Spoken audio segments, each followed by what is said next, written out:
di wax ni mboolem Sénégal yi liberté la procès wu transparence u Assemblée nationale man député la Assemblée nationale rarement lay def en dehors de l'Assemblée nationale waaye man en tant que député d'abord xawma ci procédure boobu dara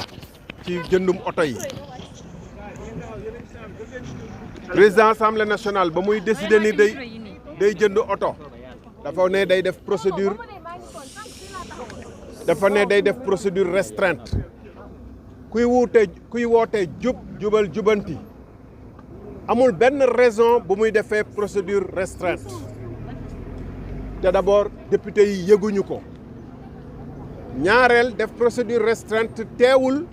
après nga wax kan moo gagné marché bi ndax dañu ne woon déggoon ngeen ko mois de juin député yi dinañ jot seeni oto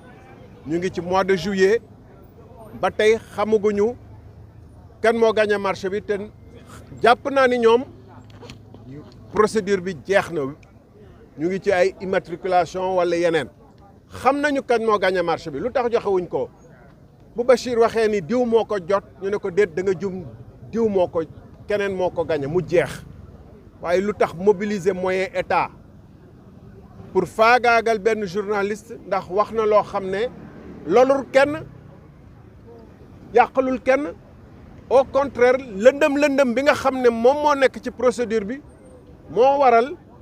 ku mel ni Bachir di wax diw la wala diw la bu procédure bi leeroon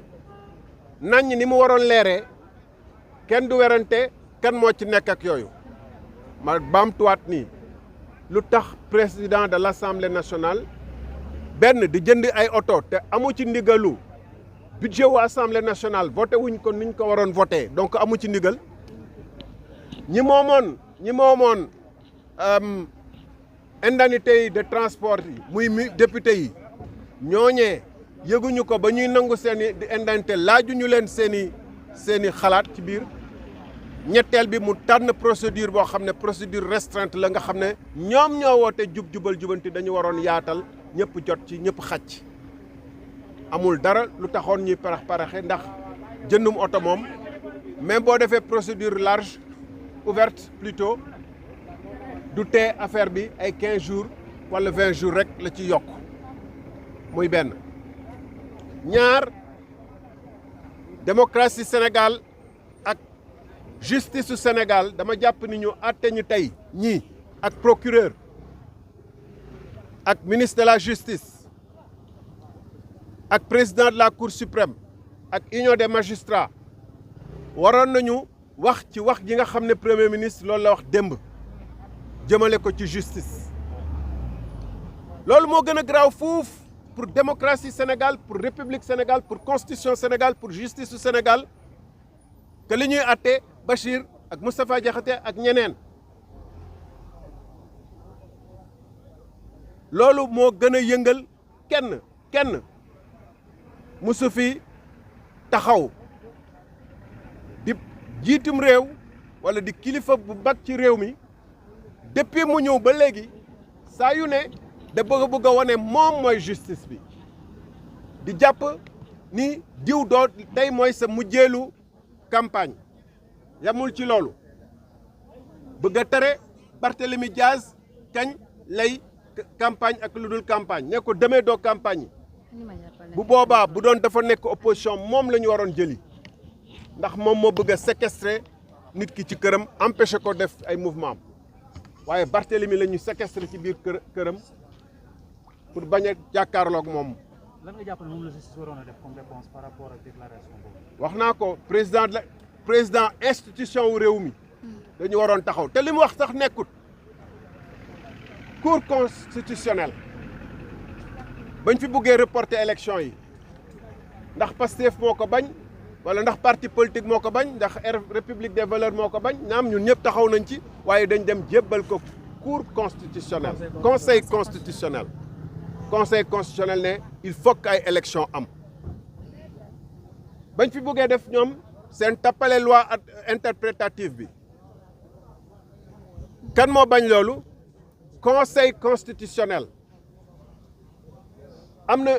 conseil constitutionnel lu mu àttee ci mbir mi nga xam ne moom moo koy yitteel moom mooy dossier mag Mambay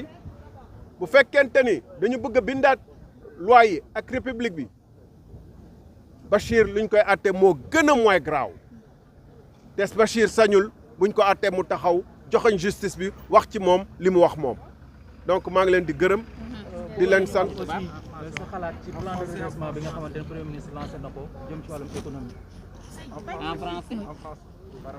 Je suis venu d'abord dire que apporter mon soutien à mon ami de longue date, Bachir Fofana, ce n'est pas des raisons politiques pour lesquelles on est ensemble. J'ai déjà dit que quand je quittais mes fonctions de représentant de la SECNA en janvier 2008, dans des conditions assez difficiles,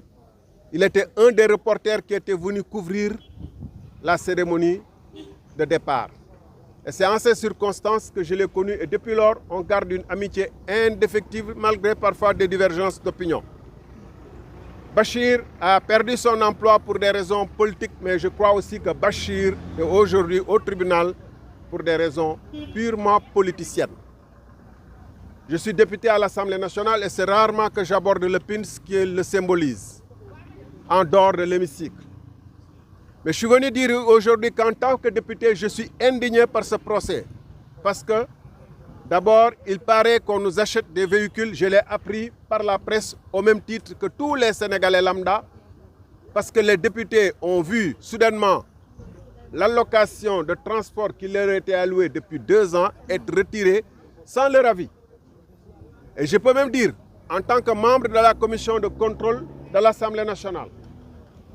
que je doute de la légalité de la procédure puisque le budget de l'Assemblée nationale qui permet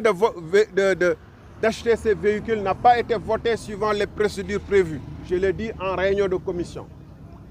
Je doute de la légalité de la procédure puisque le président de l'Assemblée nationale n'a pas reçu mandat, après en avoir discuté avec la commission des finances, d'aller acheter des véhicules. Il a dit que c'est lui-même qui a décidé. Il n'est pas l'organe délibérant de l'Assemblée. Il n'est pas l'organe qui décide du budget de l'Assemblée dans son bureau. Ça, c'est d'abord une entorse grave au principe des finances publiques. La deuxième chose, c'est qu'il n'y a rien qui justifie le recours à la procédure d'appel d'offres restreinte. Parce que il y avait suffisamment de temps et de raisons de faire une procédure ouverte. Et en tout état de cause, la procédure restreinte ne remet pas en cause les principes